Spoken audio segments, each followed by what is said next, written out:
Hello' guys, আপোনালোকক স্বাগতম জনাইছোঁ মই মোৰ ইউটিউব চেনেললৈ। আজি আপোনালোকক দেখুৱাম কিদৰে আপোনালোকে কল ৰেকৰ্ডিং কৰিব, কিন্তু তাত দিছ কল ইজ নাও ৰেকৰ্ডিং এইটো নকয়। গতিকে বলক আমি স্ক্ৰীন ৰেকৰ্ডটো আৰম্ভ কৰোঁ। ইয়াত মই ছেটিঙত যাম।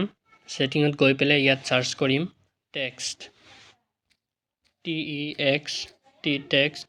তলত দেখিবলৈ পাইছে আপোনালোকে টেক্সট টু স্পেচ ছেটিং, ইয়াত ক্লিক কৰিব।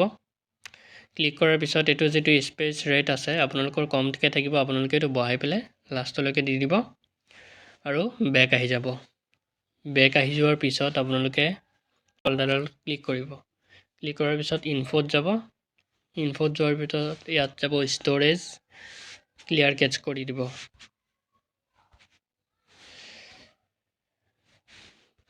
ক্লিয়াৰ ডাটাও কৰিব পাৰে, একো নহয়। গতিকে আপোনালোকে আশা কৰোঁ ভিডিঅ'টোৰ দ্বাৰা আপোনালোকে উপকৃত হৈছে। গতিকে ভিডিঅ'টো লাইক, শ্বেয়াৰ আৰু কমেণ্ট কৰিব। ধন্যবাদ।